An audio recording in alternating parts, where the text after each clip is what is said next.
Non-stop rock talk with Tyson Bryden. Welcome to Non-stop Rock Talk. This is your host, Tyson Bryden. Today, I'm very happy to introduce my guest, Tommy Grasley, a.k.a. Tommy Gunn. Tommy, welcome to the show. How's it going? Thank you very much, Tyson. I'm doing well. How about yourself? I am good. I mean, we're both in the GTA area, and the weather's been awesome the last few days, so Yes. makes you feel a lot better, right?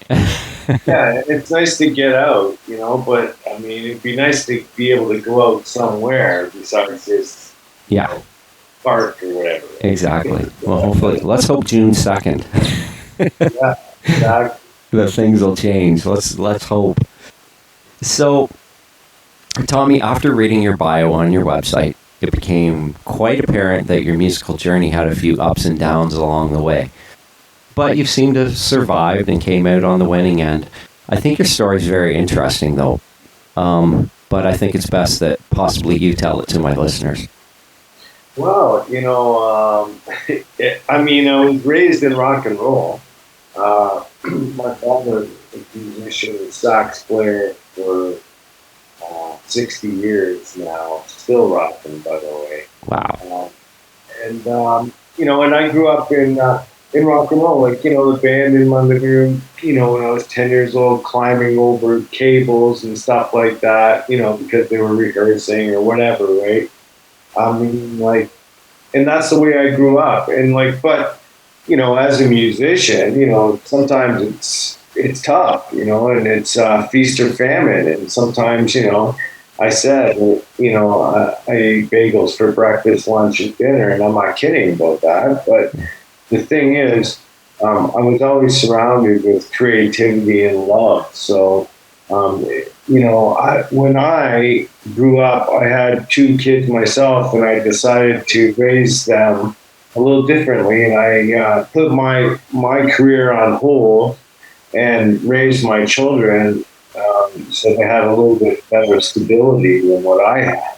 Right. Thinking that would be the best thing for them, Yeah, I agree. But really, I don't know, because I wouldn't change the way I was raised at all, because it made me who I am, so to speak. So. That's cool.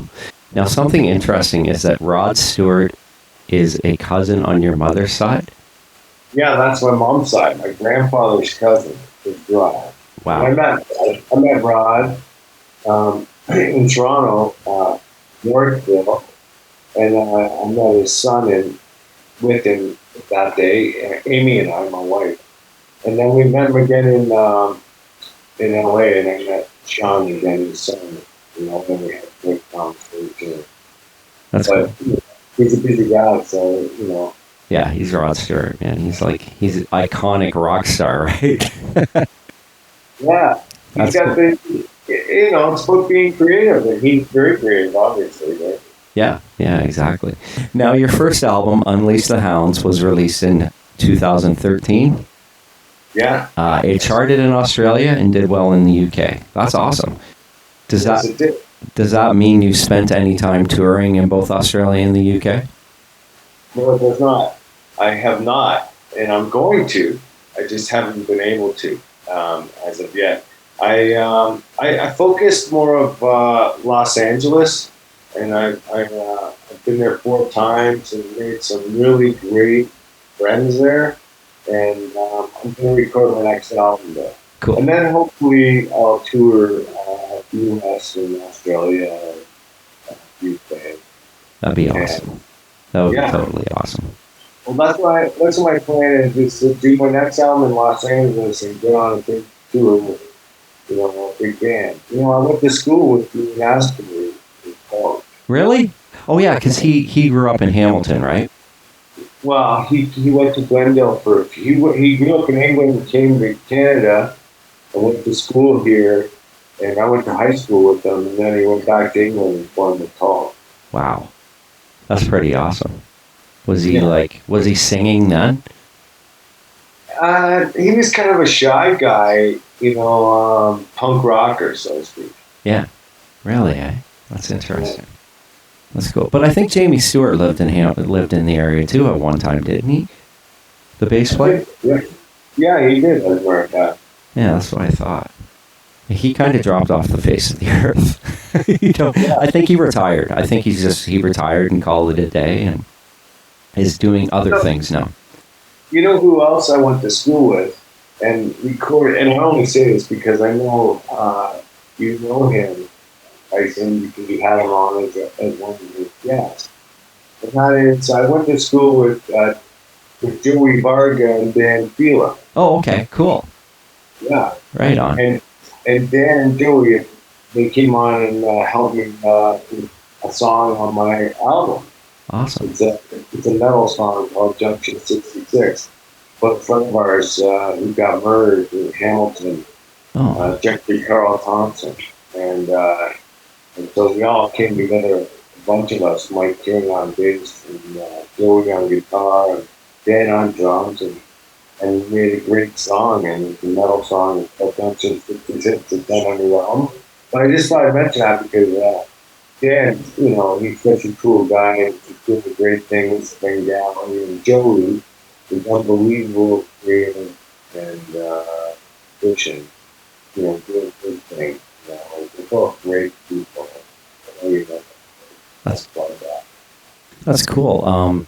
Dan was, because they were on, what, 2 weeks ago? I think 2 weeks ago today I interviewed them.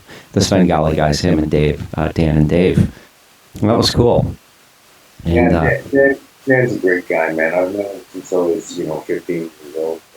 Him and Joey. Yeah.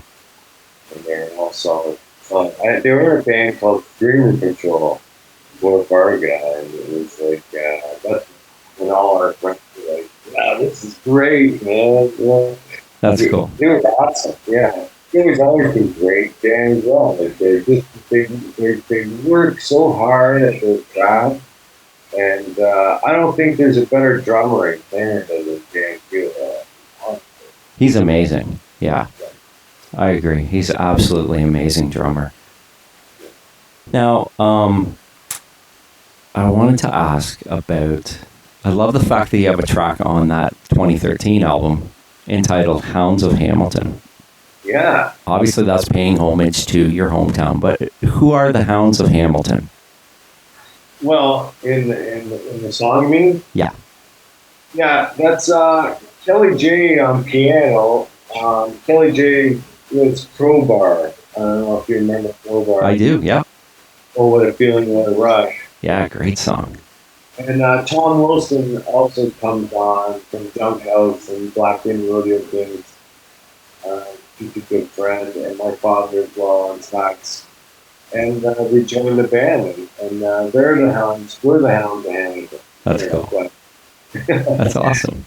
I looked at the title, I was like, oh, and I was listening to the song, and I'm like, oh, this is a cool song. And I was like, I had to ask that question. For sure, and it pays homage to Hamilton, the Tiger Cats, all the things that I really thought were cool growing up, about being almost and Crowbar. There's a picture of actually, with King Biscuit Boy, and my father sat by me when they were playing Crowbar. And that's when really I discovered magic for the first time, and that's really important. That's cool. I've never been to a Ticats game, and I've always wanted to because it always looks like such a great time. I mean, going to an Argos game is, it's not nice. Man. You got to come to a Cats game with me, Joey, all these guys, man. Oski Wee Wee. That would be awesome. Yeah, Oski Wee Wee. That's right. I would love to, man. And I remember I'm a player myself, and I remember playing at a bar on Barton Street, I believe it was. This is going back 10 or 15 years. So we played I showed up early because my full-time job was in Toronto at the time. So I was like, you know what, I'm not driving back to Oshawa and then driving out to Hamilton. So I'd go and I'd kill time. And so I decided, you know what, I'm going to go to the liquor store. I'm going to buy a couple beers. I'm just going to chill before, hang out. And then I was like, oh my God, there's Iverwin Stadium.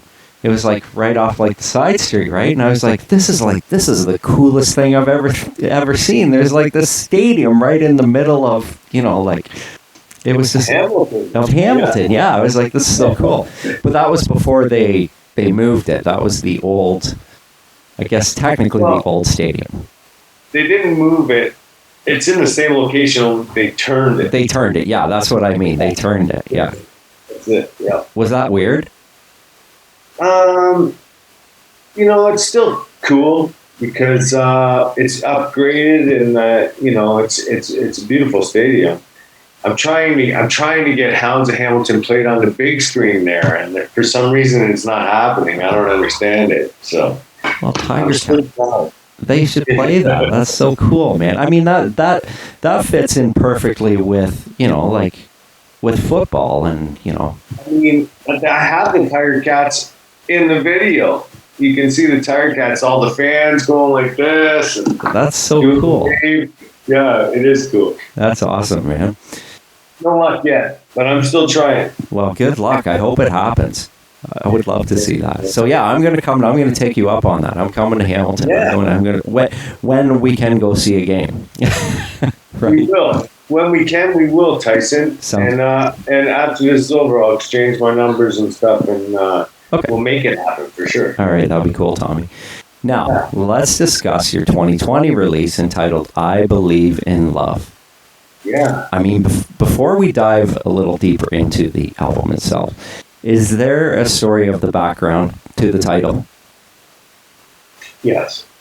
And that is, after I released The Hounds of Hamilton, I ended up kind of leaving my family. My kids were raised at this point, and ended up on my sister's couch for a year. And, really soul searching and really, giving thought as to, what I'm doing in my life and stuff. And then I met this amazing woman who totally changed my life, and I married her. And her name's Amy. And she totally did a 180 with my life, and made me believe in love again. So yeah, that's what happened, and she inspired the album. So. That's amazing, man. Good for you. That's awesome. Yeah, I like those kind of stories. I'm so lucky, I'm really blessed because it only took a long time to find her, but I did find her. So there's hope for everyone. There is. Well, good for you, man. Yeah. She's incredible, really. She's a rock star in her own way. And she's a writer, producer of feature film and television. So, I mean, the whole family are filmmakers. They're from Hamilton, they're the Goldbergs. Really? From Meatballs to The Hangover, and everything in between are all like favorite movies I get into it. That's cool. Yeah. Now, let's talk about the cover of the album. Yeah. It's very colorful. I mean, there's mostly red with blue, then green down in the corner kind of thing with your photo with it.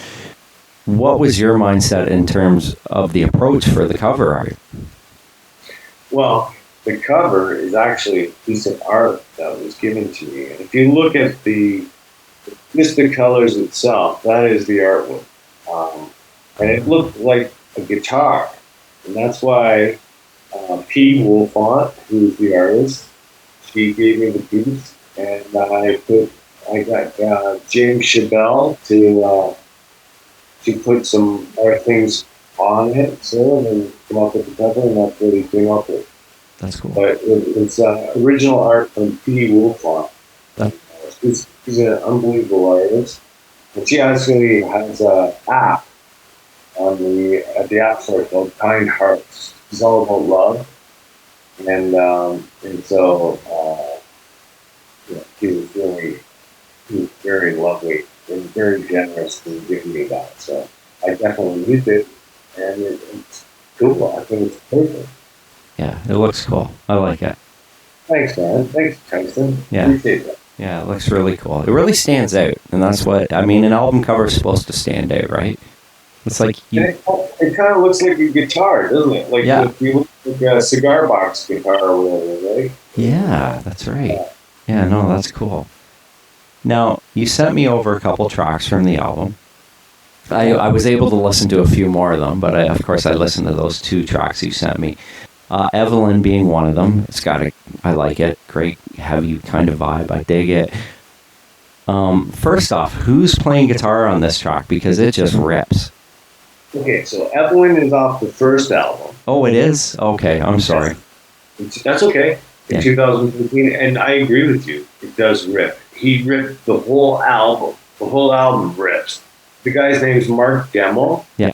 Mark Demo is an incredible guitar player. I captured his absolute best. And man, the guy shreds like I call him Shredder. Yeah. He's unbelievable. But yeah, I wrote that song, and Mark Gemmell is the guitar player. He played guitar on the whole album.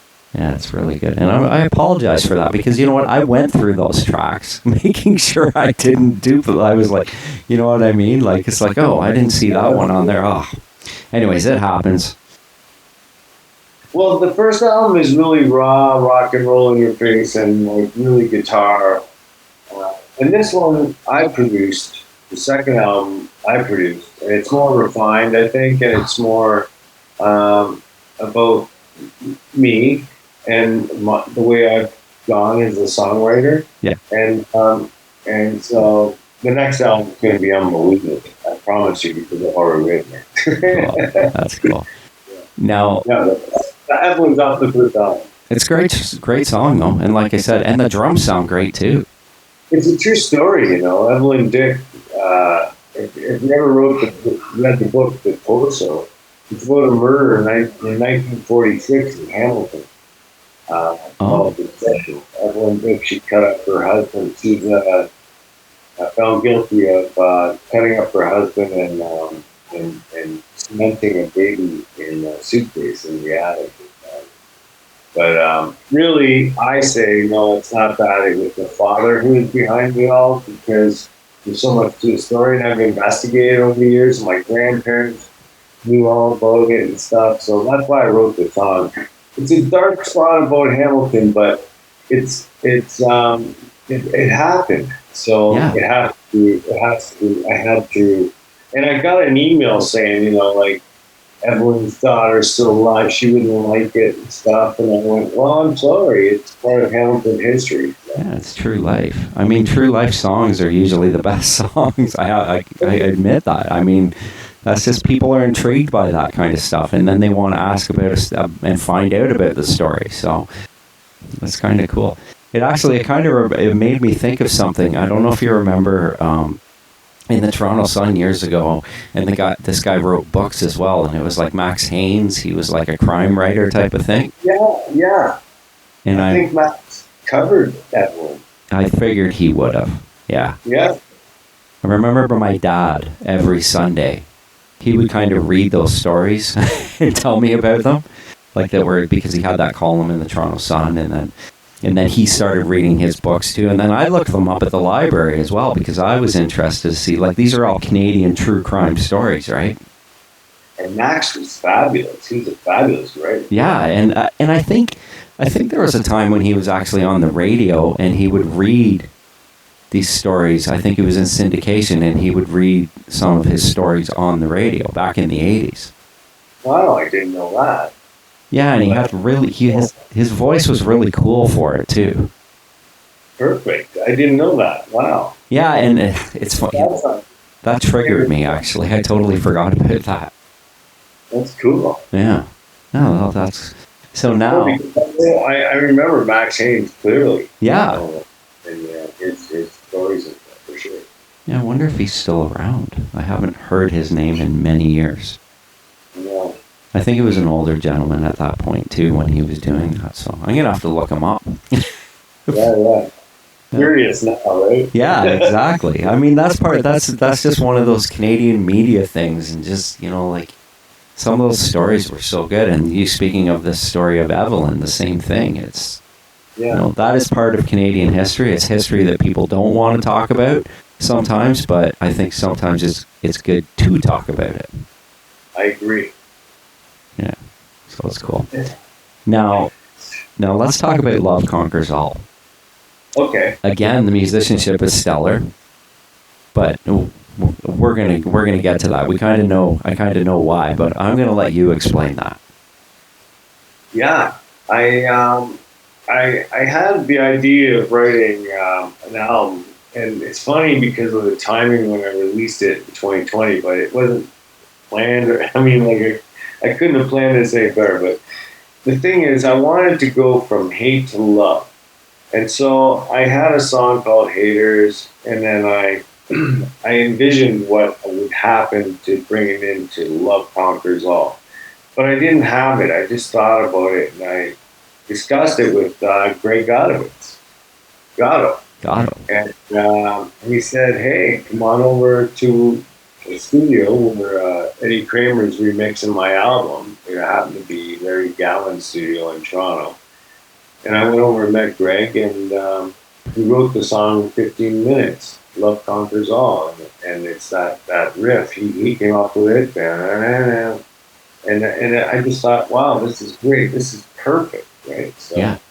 And then I had help with Joey Barca, and the video Love Conquers All. Joey's in that as well. I mean, Joey's got an amazing voice, and he did some harmonies and stuff with me, and he played guitar on one track, like I said.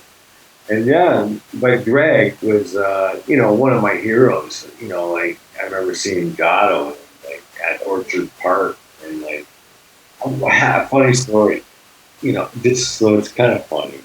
We were really wasted, and we got to Orchard Park, and we got into the show, and we were like about 6 or 7 rows back from the stage. We thought we were doing pretty good. It was pretty good. And then all of a sudden, just before Gatto came out, like they started the intro, that intro, and it kind of, whatever. Yeah. It's the pre-recorded intro, and started playing it, right? And all of a sudden, everybody just like scattered in front of us, and some girls vomited. Oh. And there's a big puddle there, right? And me and my buddy go, let's go! And we jumped as far as we could. We jumped over the puddle, right in the front row. And then the lights came on, and Gatto was there. Bum, bum, that part. Yeah. That's awesome. Yeah, it was amazing. It was like, wow. And then, they blew me away. And, I wore out that album, Active Gatto, I don't know how many times. So when I met him, it was a real pleasure to work with him, and not only Greg, but I worked with Michael Weckerly, who was on the Dragon's Den. Oh, okay, cool, yeah. He also bought the Alma Combo, cool, and he brought on Eddie Kramer to design the studio room at the Alma Combo, which he did, and he produced a song on my album as well that Michael's on, called Richard, a song I wrote about King Biscuit Boy. That's cool. I love Eddie Kramer. It was great working with him, Oh, no. Really, and he helped out on a few songs, but Richard was the one he produced. But Eddie, Eddie would tweak every little component in the studio, and the guys in the studio run around taking pictures of all the settings he had. You never heard the tones that he came up with before. Really, that's amazing. I mean, he's legendary. I mean, he did a bunch of Kiss albums that I love, and he worked with Zeppelin. He's just Hendrix. Yeah, exactly. That's unreal, man.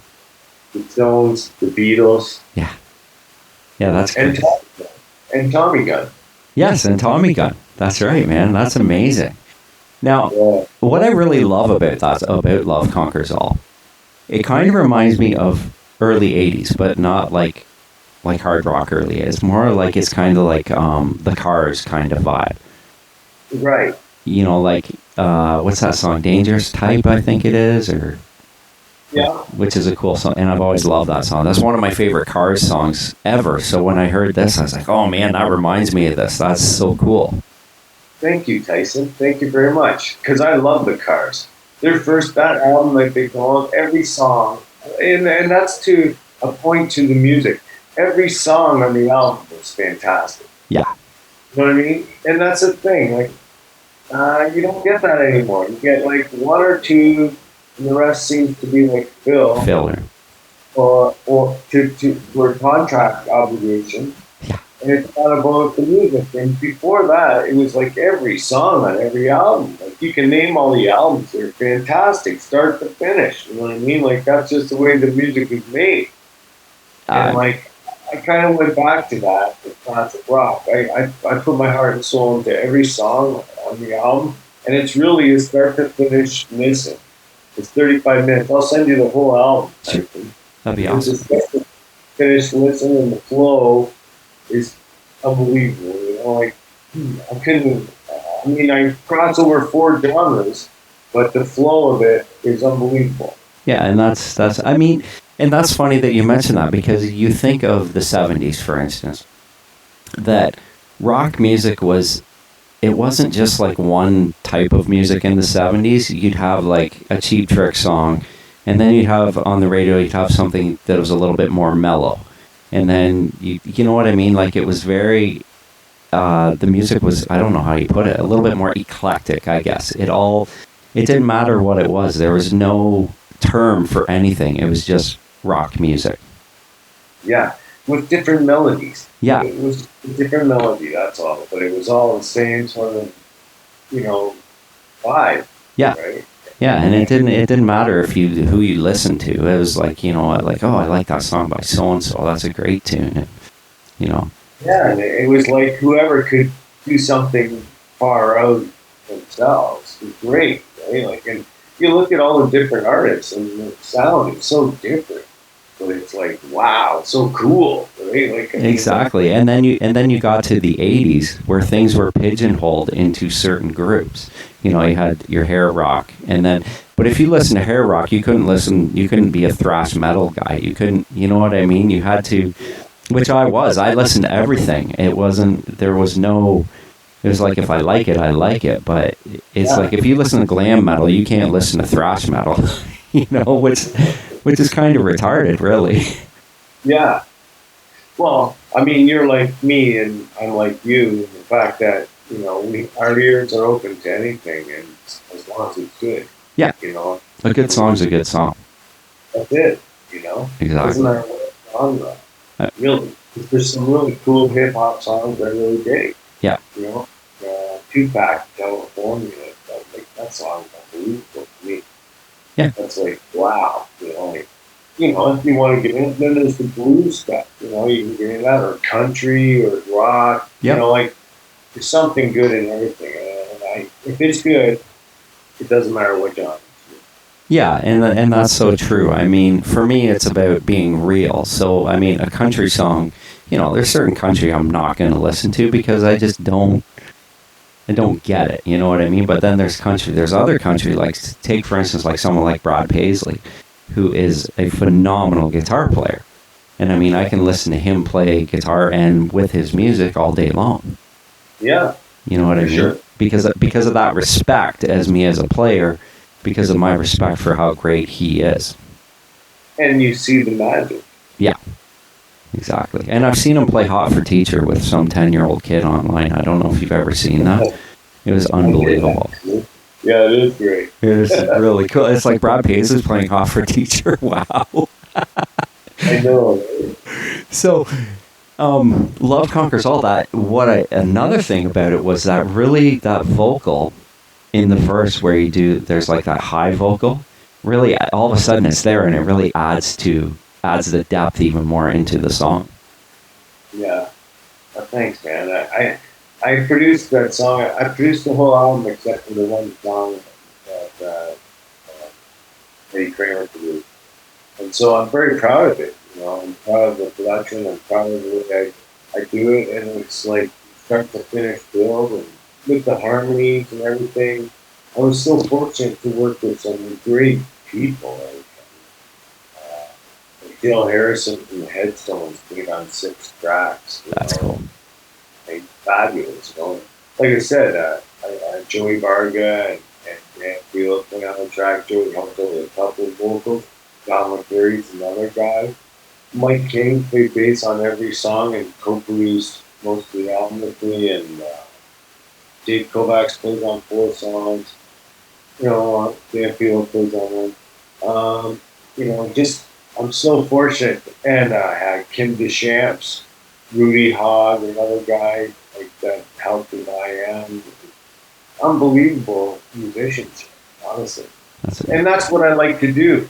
Yeah. That's how I do things. I write the song, but I hear everybody included when I'm playing it, and then I bring it to life. Like I'm an okay guitar player. I'm not the greatest or anything, but there's much better guitar players than me that are willing to help and bring their magic.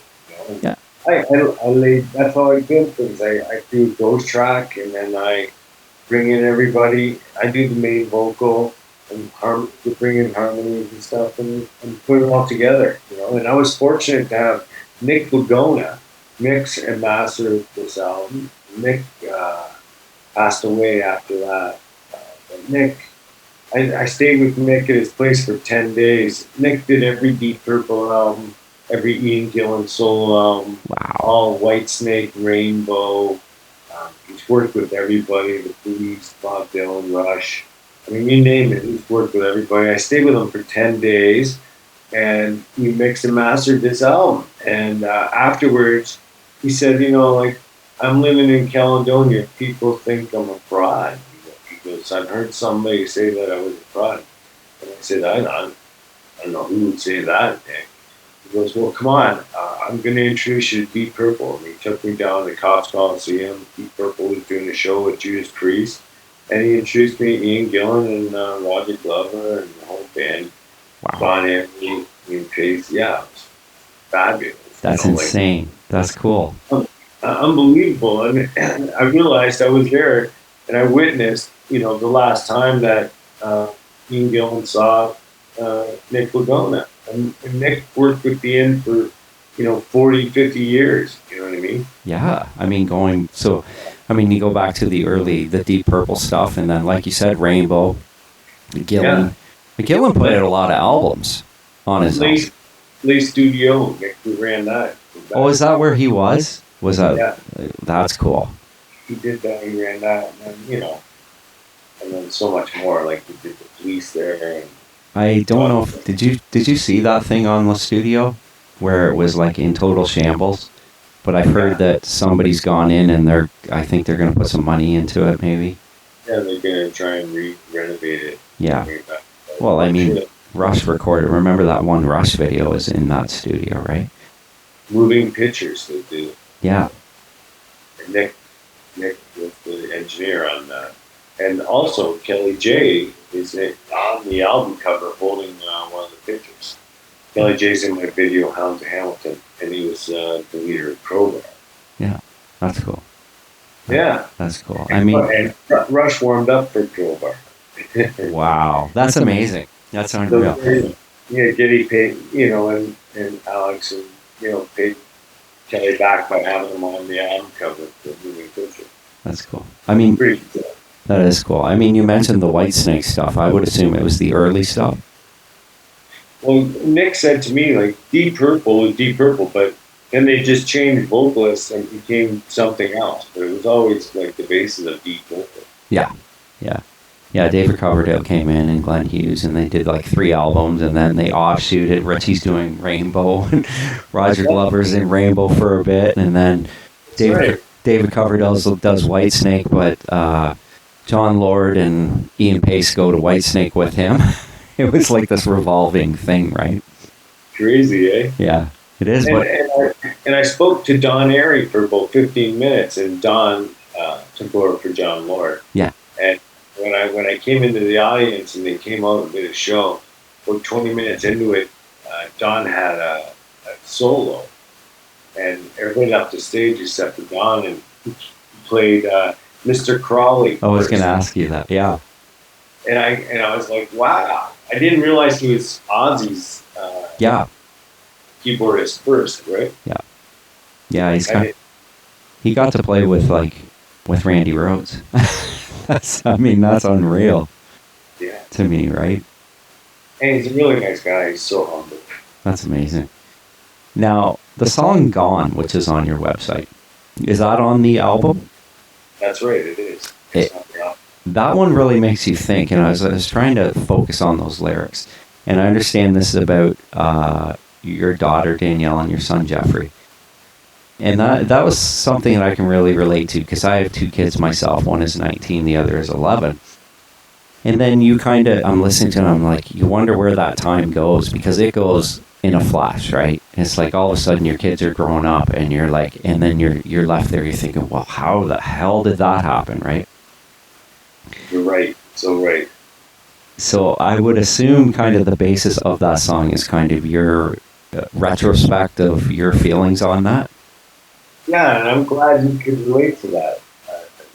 You're exactly right, and that's what it is. It goes in a heartbeat. Like, your son's 19. Remember when he was first born? Yeah. Wasn't that just yesterday? Yeah. And that's what I mean. Time goes, and he's going to move on and go on with his life. And of course, you want the best for him and everything. You know what I mean? But he's going to be gone. He's going on. Yeah. Right? And that's the way time just keeps on moving right along. You know what I know, it's crazy. And that's what the song's about. I'm glad you could relate to it. That's really cool. Yeah, and because I think, and I hate to say this, I think as I get older and the kids get older, I'm just like, okay, where is this going? Like, what is going on here? Why am I getting older? Yeah, well, it's just a different part of your journey, my brother. Yeah. You just, that's it, man. Because you can never look back and live in the past. You always got to continually to move forward, right? Yeah. Like, you did a great job with your kids. You should be proud of yourself, and then move on and do something for you, because life is so short. It is a glimpse. It is. And I mean, my father passed away last year. Last June. It's coming up a year. So thanks, man. You know what? That put things in perspective. And I'm not trying to go too deep in this, but I think this is a good conversation about this song. It put things in perspective, because you're thinking back to, it's like, okay, it just seems like 20 years ago we were doing this. That seems like yesterday, and all of a sudden that your father's not there anymore. You know what I mean? And you're like, wow. It really makes you, for me, it really makes me realize that every day is important. It's a void, isn't it? Yeah. And unfortunately that'll never go away. I mean, it softens and it eases up a bit, but I mean, it's pain, right? I mean, that's your dad, and I'm sorry to hear that, but thanks, man. That is part of life, yep. And life goes on, and you carry on. Now you're carrying the torch for him. Yeah. And doing a great job. Your son looks at you the same way as, you look at your dad, so to speak. You know what I mean? And traditions continue. And so it's tough. It really is. But it is a fact. And so what I'm trying to say is make the best of every moment of every day that you can, and try and be as positive, because I think time is our biggest commodity, not as much money, but our time, and wasting on negativity or spending it on positivity. And I choose to spend it on positivity. I'm with you on that. It's more fulfilling for me. It serves me in a much better way. So that's what I'm all about, and so that's what the message I'm trying to. Yeah, and I think that, like I said, that did hit home, because it's, and I'm the same. I think having a positive perspective on everything just makes life a lot easier. And I wish everybody was like that. And sometimes you think, you're like, well, why can't you be like that? But some people just aren't there, right?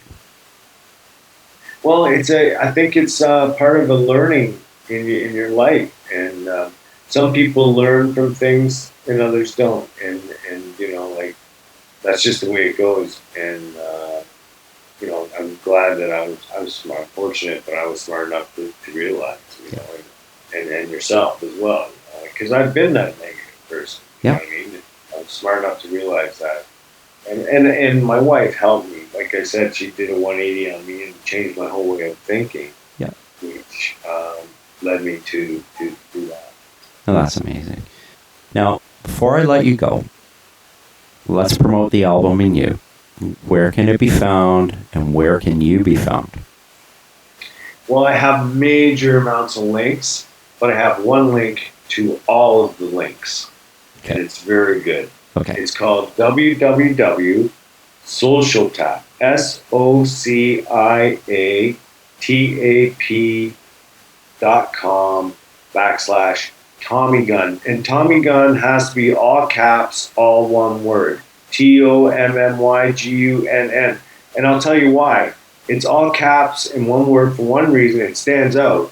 But not just that. If you go the other way, small, lowercase, or anything, you get the porn star or the boxer. Yeah. But if you're all capitals, you get the rock star Tommy. I liked that when you explained that to me, because when we were messaging back and forth, and you're like, okay, it's got to be capitals, or you're going to get the porn star or the boxer.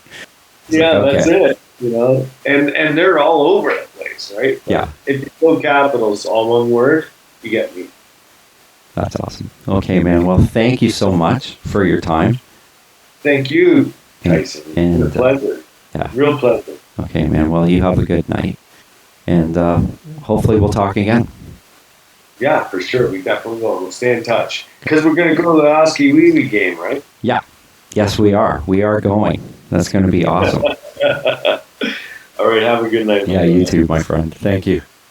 Bye-bye. Bye-bye. This one's going out to all you Hamilton hounds. Tommy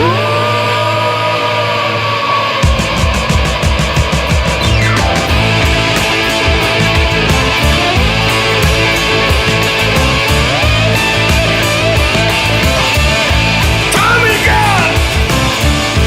We grew up in this gold town.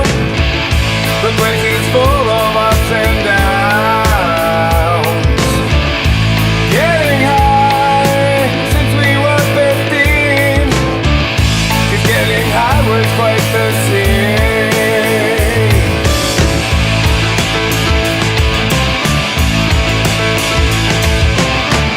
Now my old man, he plays rock and roll. I guess that's where I get my soul. Oh mama, she is off the chart. I guess that's where I get my heart.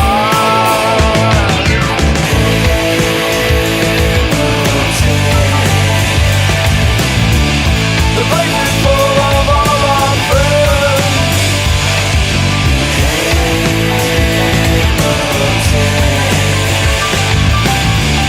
It's where it starts, where it ends. It was 1957.